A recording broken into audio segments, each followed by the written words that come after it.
Хәзерге вакытта Алабуга шәһәренең Сирәк тупланмалар галереясында изге каллиграфия дөньясы дип аталган күргәзмә уза. Хәзерге вакытта безнең залда төрле елларда язылган Коръән битләре күрсәтелә. Алар күбесенчә репликалар. Һәм аның авторы Дамир Катиб Ахмадгалиев.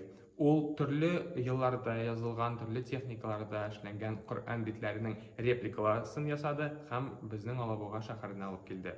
Монда сез каллиграфияның төрлелеген күрә аласыз һәм гарәп дөньясы белән якынрак таныша аласыз.